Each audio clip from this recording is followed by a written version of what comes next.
लोग lecture number 23 से 45 तक ये करवाऊंगी कि इसमें कौन कौन से इंपॉर्टेंट टॉपिक है, कौन सा टॉपिक एमसीक्यू के लिए इंपॉर्टेंट है, कौन सा लॉन्ग के लिए इंपॉर्टेंट है, कौन सा शॉर्ट के लिए इंपॉर्टेंट है। ठीक है, किस तरह के आपको एमसीक्यूज आएंगे, किस तरह के आपको शॉर्ट आएंगे, किस तरह के आपको लॉन्ग आएंगे। ठीक है तो आपका जो बोलते हैं कि आपका जो 80% सिलेबस है, 80% सिलेबस अगर बात की जाए तो वो आप लोगों का होता है फाइनल टर्म में होता है, और जो आपका 20% सिलेबस है वो आप लोगों का मिड टर्म का होता है। ठीक है, लेकिन एक्चुअली में 80% भी नहीं, 90%, 95% बल्कि सिलेबस आप लोगों का आता है फाइनल टर्म में से। ठीक है, इसमें से आएगा, और जो 20% होता है वो नहीं आता, मिड टर्म में से नहीं आता। ठीक है, अब अगर वो भी तो एक या दो क्वेश्चन आते हैं। ठीक है, तो आप लोगों को ये बजाय इसके कि आप लोग मिड टर्म का सिलेबस दोबारा से रीड करो, आपका फोकस जो होना चाहिए वो फाइनल टर्म के सिलेबस पे होना चाहिए। That clear? आई होप आपको बात क्लियर होगी। तो हम बिना टाइम वेस्ट किए अपने वीडियो पे चलते हैं। तो काइंडली आप लोग चैनल को सब्सक्राइब कर दिया करें, और सेकंड चैनल को भी सब्सक्राइब कर दिया करें। अगर आप लोगों ने पहले वाली जो स्लाइड्स हैं वो पढ़ी हो ध्यान से, तो आपको पता चल जाए कि वो किस किस पर्पज के लिए चैनल्स हैं। लेक्चर नंबर 23 है हमारे पास। ठीक है, इसमें बेसिकली हमारे पास क्या क्या है। लेक्चर नंबर 23 में हमारे पास अफेक्टिव सेंटेंस है, यूनिटी है, और कोहेरेंस है, और एम्फेसिस है। एमसीक्यूज के लिए ये टॉपिक इंपॉर्टेंट है। लेक्चर नंबर 23 आप लोगों का किसके लिए इंपॉर्टेंट है? एमसीक्यूज के लिए। ठीक है, एमसीक्यूज के लिए मस्ट आप लोगों ने इसको याद रखना है। ठीक है, लेक्चर नंबर 23 में इसमें अब एमसीक्यूज किस टॉपिक पे आएंगे? यूनिटी के बारे में एमसीक्यूज है, आप लोगों से पूछ सकते हैं। ठीक है, ये आप लोगों के जो इफेक्टिव सेंटेंस है, यूनिटी है, ठीक है, कोहेरेंस। जैसे यूनिटी, अब हम लोग किसे कहते हैं कि इत्तेहाद को। ठीक है, आपको कोई भी सेंटेंस दे देगा और बोलेगा इसमें से यूनिटी चूज करें। ठीक है, तो वो बेसिकली हमारे पास क्या होता है, बेसिकली हमारे पास इफेक्टिव सेंटेंस में आ जाता है यूनिटी, कोहेरेंस एंड एम्फेसिस। इस तरह से इसकी एग्जांपल दे सकते हैं। ठीक है, इसमें आप लोगों को अब जो लॉन्ग क्वेश्चन होगा वो तो ऐसे पॉसिबिलिटी है कि कम आए। ठीक है, तो अब मैं आप लोगों को बताती हूँ और कौन सा हमारे पास यहाँ पे यही है चीजें। प्रैक्टिस एक्सरसाइज दी हुई है। अच्छा, ये जो प्रैक्टिस एक्सरसाइज दी हुई है इनको आप लोगों ने नए स्टूडेंट्स छोड़ना है, ये सारी की सारी आप लोगों ने एक्सरसाइज करनी है। ठीक है, इंग्लिश में आपका 100% सिलेबस में आप लोगों को बताऊँ आपका हैंड आउट से आता है। ठीक है, इसलिए आपने हैंड आउट्स को ही प्रेफर करना है। मैं बाकी बुक्स के 4 नोट्स बनाती हूँ। ठीक है, लेकिन इसके लिए मैं बनाती हूँ क्योंकि इसका सारा जो है ना वो हैंड आउट्स से ही आता है पेपर। हमने हैंड आउट्स की जो प्रैक्टिस है वो करें, लेक्चर्स लें। अगर आप इंग्लिश के लेक्चर्स ले लें सारे, उसका कंसेप्ट क्लियर हो जाए तो आपके सारा जो क्वेश्चन है इजीली हो जाते हैं। आगे चलते हैं हम अपने टॉपिक की तरफ। आगे हमारे पास है, सॉरी,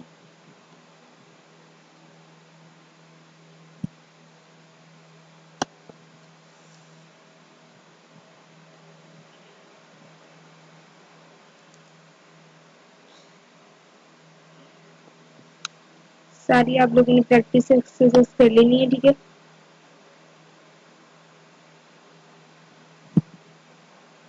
ये थोड़ा सा मूव नहीं हो रहा, 2 मिनट बस वेट करें।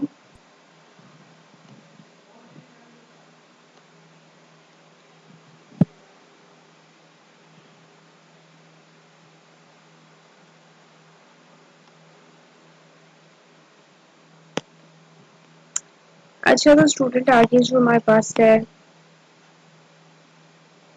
ये सारी उन्होंने पैसेज की प्रैक्टिस एक्सरसाइज दी।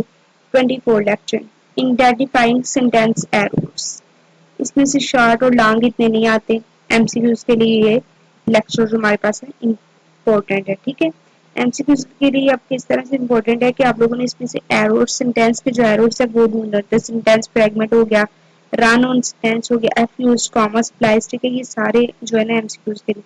कॉमा सप्लाइज का आप लोगों को आ सकता है, फिर रन ऑन सेंटेंस का आ सकता है। ठीक है, ये चीजें एमसीक्यूज के लिए इम्पोर्टेंट होती हैं। ठीक है, आगे अगर हम चलें अपने लेक्चर नंबर 25 की तरफ, तो वो है रिवाइजिंग सेंटेंस एरो। इसमें भी सेंटेंस एरो बेसिकली पूछे गए हैं, ये भी आप लोगों को एमसीक्यूज के लिए इम्पोर्टेंट है, ठीक है। इसमें भी एफयूज सेंटेंस है आप लोगों के, रिकॉग्नाइज्ड एफयूज एंड कामा सप्लाइज, ठीक है, करेक्टिंग एफयूज, ये इम्पोर्टेंट है, बहुत बहुत है एमसीक्यूज के लिए, तो आप लोगों ने इसको बेशक हाईलाइट कर ली।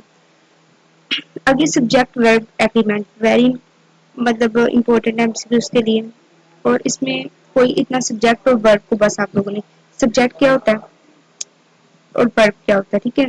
सब्जेक्ट हमारे पास होता है जो काम करने वाला, और वर्ब काम होता है, बस आपने इतना से याद रखना है। ये तो वेरी इजी लेक्चर है, ये आप बचपन से पढ़ते आ रहे हो, ठीक है, सब्जेक्ट का। अगर आप लोगों को मेरे लेक्चर्स चाहिए तो वो भी आप लोगों को मिल जाएंगे, ठीक है। आप लोग देख सकते हैं, मेरे नीचे प्लेलिस्ट जो है ना आप लोगों के साथ शेयर कर दूंगी, ठीक है। तो वहाँ पे आप लोगों ने प्लेलिस्ट पे जाने और लेक्चर्स ले लेने, और अगर आप लोगों को दूसरे हैंड नोट्स चाहिए, शॉर्ट नोट्स चाहिए, तो वो भी आप लोगों को मेरी वेबसाइट से मिल जाएंगे, ठीक है। इसमें कौन कौन से शॉर्ट नोट्स होंगे, बेसिकली CS 101 के होंगे, फिजिक्स 101 के होंगे, उसके अलावा MCQ 1 1 के होंगे, ठीक है, MTH 101 के होंगे, ठीक है। कुछ मैंने सेकंड चैनल पर अपने अपलोड किए हुए हैं और कुछ मैंने फर्स्ट चैनल पे अपलोड किया हुए हैं, ठीक है। तो आगे हम चलते हैं। इंडेफिनेट प्रोनाउन सब्जेक्ट है, इसमें इसकी भी प्रैक्टिस एक्सरसाइज दी हुई है। अपनी प्रैक्टिस एक्सरसाइज को मैं बार बार कह रही हूँ कि आप लोगों ने नहीं छोड़ना, ठीक है। इसमें से बहुत ज्यादा पेपर्स जो होते हैं वो आते हैं। अभी 27 है हमारे पास लेक्चर, इसमें राइटिंग के बारे में बताया हुआ है, ठीक है। इसमें प्रोनाउन के बारे में बताया हुआ है, प्रोनाउन की एक्सप्लेनेशन दी, यहाँ से हमारी राइटिंग लेक्चर्स जो है ना वो आ जाते हैं, ठीक है। प्रोनाउन एग्रीमेंट दिया हुआ है, ये भी एमसीक्यूज के लिए इंपॉर्टेंट है आप लोगों का लेक्चर, ठीक है। प्रोनाउन रेफरेंसेस दिए हुए हैं। अब नहीं, इसमें सिंपल आप लोगों को आएगा क्वेश्चन, इसमें आप लोगों को शॉर्ट या लॉन्ग क्वेश्चन भी आ सकता है, ठीक है। क्या आएगा कि आप लोगों को उन्होंने सेंटेंस दिए होंगे और आप लोगों को बोलेंगे कि प्रो नाउन में चेंज करें, ठीक है, इस तरह से आएगा, तो आप लोगों ने वो करने हैं, ठीक है। इसकी भी प्रैक्टिस एक्सरसाइज आप लोगों ने मस्त देखनी है। स्टूडेंट में जिस चीज की प्रैक्टिस एक्सरसाइजेस कह रही हूँ आप लोगों उन्होंने आप लोगों ने उनकी मस्त देखनी है। इसकी मैं आप लोगों को एग्जाम्पल दे दूँ किस टाइप के क्वेश्चन आते हैं।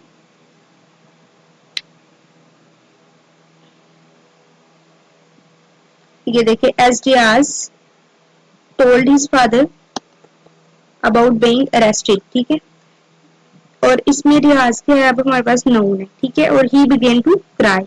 अब इसमें ही जो आएगा ना वो हमारे पास बेसिकली क्या होगा, ही हमारे पास होगा प्रोनाउन, ठीक है। तो आप लोगों को वो इस तरह से कंप्लीट एक पैराग्राफ दे सकते हैं कि ये आप लोगों का पैराग्राफ है, ठीक है। आप लोगों ने इसमें क्या करना है, इसमें से ढूंढना है आप लोगों ने कि क्या आप लोगों की प्रोनाउन ढूंढे या फिर प्रोनाउन में इसको चेंज करे। तो आपने अगर लड़का होगा तो ही लगाना है, अगर लड़की होगी तो शी लगाना है, ठीक है। ये सारे आगे लेसन 28 है, इसमें वर्ड चॉइस का बताया हुआ है उन्होंने कि वर्ड्स को आप लोग किस तरह से करते हैं। इसमें स्लैंग रिवाइज्ड, स्लैंग रिवाइज, ठीक है, ये प्रैक्टिस एक्सरसाइज है, ये भी एमसीक्यूज के लिए इंपॉर्टेंट है, ठीक है। एज अ शॉर्ट और लॉन्ग के लिए इतना इंपॉर्टेंट नहीं है। एमसीक्यूज में यहाँ से एक एक क्वेश्चन सब में से आएगा, एक एक दो तो, ठीक है। तो आप लोगों ने एमसीक्यूज के लिए सारे ही कर लेने। अभी कामा इन्होंने दिया हुआ है, पेस्ट्रोफी दी हुई है, ठीक है। ये पंक्चुएशन है बेसिकली, ये भी एमसीक्यूज में ही आती है, जब लॉन्ग एंड शॉर्ट नहीं आ सकते। अगर कोई भी आया तो शॉर्ट में ये आ सकता है कि आप लोगों को एक पैराग्राफ दें और बोले इस पे कॉमा लगाएं, ठीक है, कामा के रूल को इम्प्लीमेंट करें। पैराग्राफ में जो मेन चीजें आती है ना वो आप लोग आगे हैं। अभी हमारा लेक्चर नंबर ये कौन सा 27 है ना, तो आगे आप लोगों को जो चीजें आएंगी ना वो आप लोगों को बेसिकली उसके लिए इम्पोर्टेंट होती है। इसमें उसमें क्या होता है, उसमें बेसिकली आप लोगों का टॉपिक सेंटेंस था, आइडिया है, ठीक है। तो वो चीजें इम्पोर्टेंट हो रही हैं, ठीक है। ये मेरे थोड़ा नेट का इशू आ रहा है तो इसलिए ये हो रहा है। तो वो चीजें इम्पोर्टेंट होती हैं, ठीक है। ये जो कामा रूल्स हैं, ये जो शॉर्ट शॉर्ट चीजें हैं, ये सिर्फ आप लोगों के आती हैं बेसिकली, एमसीक्यूज में आती हैं, ठीक है।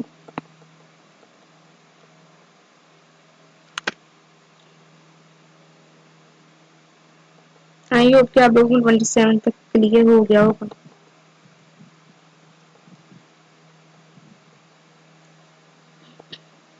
अगर कोई भी क्वेश्चन है तो कमेंट बॉक्स में जरूर आप लोगों ने पूछना। ये सारी प्रैक्टिस एक्सरसाइज उन्होंने दी है।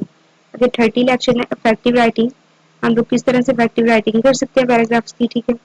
इनमें मेक पॉइंट बनाना है, स्पोर्ट बनाने की एज ए शॉर्ट क्वेश्चन आ सकता है, गोल्स ऑफ द राइटिंग, ठीक है। ये शॉर्ट क्वेश्चन आ सकता है। और ये देखिए माय नेबर का उन्होंने ऐसे दिया हुआ आप लोगों को, इसमें दे देंगे आप लोगों को पेपर में भी ये कैसे दे देंगे और बोलेंगे कि इसको इफेक्टिव राइटिंग में बना के दें, ठीक है। तो आप लोगों ने क्या करना है कि इसको इफेक्टिव राइटिंग में बना के उन्हें दे देना, जो उनके पॉइंट्स होंगे, ठीक है। अगर आप लोगों को नहीं भी आता तो वो बहुत ज्यादा इजी पेपर में ना, इंग्लिश का पेपर बहुत ज्यादा इजी होता है बेसिकली। इसमें इतनी टफ चीजें नहीं होती, ठीक है, जिस तरह से हमारे फिजिक्स 101 में होती है ना, चीजें बहुत ज्यादा टफ होती है एमटीएच में। इंग्लिश का पेपर ना, ये फर्स्ट ईयर सेकंड में बहुत ज्यादा इजी होता है, ठीक है। इसमें कोई भी इतना ज्यादा टफ नहीं होती चीजें, ठीक है। तो आप लोगों ने प्रैक्टिस एक्सरसाइज कर लेनी है, ठीक है। प्रैक्टिस एक्सरसाइज आप लोगों ने सबकी करनी है। आगे राइटिंग पैराग्राफ, तो पैराग्राफ को हम लोग किस तरह से राइट करते हैं, इसमें टॉपिक सेंटेंस आता है, मोस्ट मोस्ट मोस्ट इम्पोर्टेंट चीज है। जब लोग आप लोगों के पिछली दफा होते हैं, हर दफा ये पेपर में आ जाता होता है टॉपिक्स, सेंटेंस का जो क्वेश्चन है ना, ठीक है, बहुत ज्यादा पेपर में आता है। ऐसे लॉन्ग 5 मार्क्स का आ जाता है, ठीक है, बाज दफा इसके 2 भी आ जाते हैं। आपके जो पिछले मिड टर्म हुए हैं उसमें ये topic sentence idea main idea इसका दे, ये बहुत 2 से 3 क्वेश्चन आए हुए थे, ठीक है आप लोगों को। तो आप लोगों ने इसको मिस नहीं करना, ठीक है। और बेशक आप लोगों को छोड़ देना, लेकिन इसको मिस नहीं करना क्योंकि इसके आने के चांसेस बहुत ही ज्यादा है। ओके, ठीक है। तो इसमें आगे वो सारे इसमें टॉपिक सेंटेंस के बारे में और बेसिकली इसी के इन्हीं चीजों के बारे में, ठीक है। तो आप लोगों ने वो सारे कर लेने हैं। ये देखिए 32 यूनाइटी कोहेरेंस एंड ऑर्गेनाइजेशन, ये दोबारा से आ गया यूनाइटी वाला। ये एज ए शॉर्ट और में आ सकता है, ठीक है। ये मैंने आप लोगों को पीछे भी बता दिया। आगे ऐसे राइटिंग भी लॉन्ग में आ सकता है, ठीक है। प्रोसेस ऑफ राइटिंग ये क्या है, ये एज ए शॉर्ट क्वेश्चन में आ सकता है, आप लोगों को पूछ सकते हैं, ठीक है। आगे क्लस्टरिंग है, ये आ सकता है आप लोगों को एमसीक्यूज में आ सकता है, एज शॉर्ट क्वेश्चन में आ सकता है, ठीक है। इस टॉपिक को भी आप लोगों ने बहुत ज्यादा, जितने भी ऐसे राइटिंग वाले आपको टॉपिक्स हैं जहाँ पे उन्होंने समझाया हुआ है, यहाँ पे टॉपिक है मेन आइडियाज वाले, उनको आप लोगों ने छोड़ना ही नहीं है, उनको आप लोगों ने करना है हर हाल में, ठीक है। तो ये भी टॉपिक आप लोगों ने करना है हर हाल में, ओके।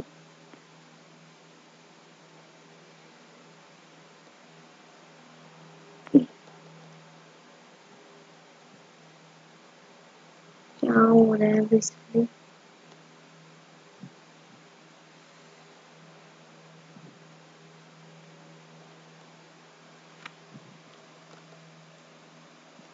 अच्छा मैं आप लोगों को जब तक ये नहीं होता ऊपर, मैं आप लोगों को मैसेज में जाती हूँ।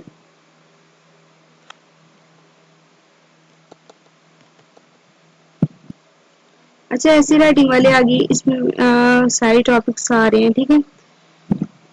ऐसे राइटिंग में आगे मेन आइडिया आएगा कि मेन आइडिया दे आपने ऐसे किस तरह से लिखना है, वो सब कुछ आएगा, ठीक है। तो वो भी आप लोगों ने करना है।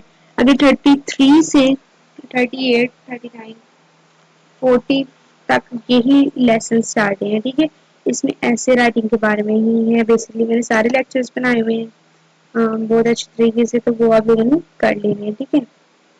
उसमें भी मैंने साथ साथ बताया हुआ है कि ये आप लोगों का लॉन्ग है, ये आप लोगों का एमसीक्यूज है वगैरह, उसमें करके दिखाया हुआ है आप लोगों को, ठीक है। तो वो आप लोगों ने जरूर करने हैं।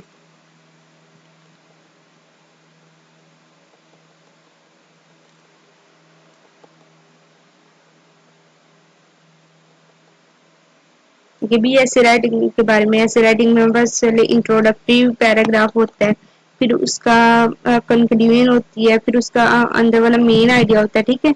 तो ये आप लोगों को दे सकते हैं कि इंट्रोडक्टरी पैराग्राफ इसका लिखें, कोई भी एक टॉपिक दे इसकी कंक्लूजन लिखें, ठीक है, प्रैक्टिस एक्सरसाइज भी देख लें इसकी। आगे writing and outline, outline basically हम किसे कहते हैं, जो हम हेडिंग्स दी होती है, ठीक है, ये भी आप लोगों को दे सकते हैं, इसकी के पैराग्राफ दे सकते हैं और बोलते हैं इसकी आउटलाइन आप लोग हमें बना के दें, ठीक है, कोई भी ऐसे एक पैराग्राफ दे सकते हैं। फॉर एग्जाम्पल जैसे कि इसमें पैराग्राफ दिया होगा उन्होंने हमें ये traffic problem of your city के बारे में, ये वाला paragraph, traffic problem of your city, ठीक है, इसमें आप देखिए हमने बनाया हुआ है great variety of vehicles on the road, narrow roads, driver do not obey traffic rules, ठीक है, ये सारे हम लोगों ने बनाए हुए हैं इसके पॉइंट्स, फिर हमने उसके मुताबिक लिखा हुआ है। तो ये बेसिकली हमारे पास क्या है, ये हमारे पास ऐसे राइटिंग का मेथड होता है, ठीक है, ये भी इम्पोर्टेंट है कि आप लोगों को एक दे दें वो और बोले कि इसकी आउटलाइंस लिखें, ठीक है, तो ये भी आप लोगों ने कर लेना है। अगले वाले लेक्चर में भी यही 36 में भी उन्होंने यही बताया हुआ है, ठीक है, कि राइटिंग एंड आउटलाइंस, कि आउटलाइंस आप लोगों ने लिखनी है, ठीक है, तो यही बेसिकली इन लेक्चर्स में बताया हुआ है, ठीक है, 40 तक आप लोगों के लेक्चर्स है, तो और यही बताया हुआ है, अगर 41, 42, 43 और 44 एंड 45 उसके मैं लेक्चर से अपलोड नहीं किया अभी, तो जब उसके लेक्चर से अपलोड करूँगी उसके साथ ही मैं उसको बता दूंगी, ठीक है, तो आप लोगों ने यही बस अभी फिलहाल माइंड में रखना है, ठीक है, ये सारी प्रैक्टिस एक्सरसाइज भी आप लोगों ने जरूर बाय जरूर करनी है। 37 में है, ठीक है, ये भी आप लोगों ने जरूर करना है, प्रैक्टिस एक्सरसाइज इसकी जरूर करनी है, प्रैक्टिस एक्सरसाइज आप लोगों ने किसकी भी नहीं छोड़ना, ठीक है,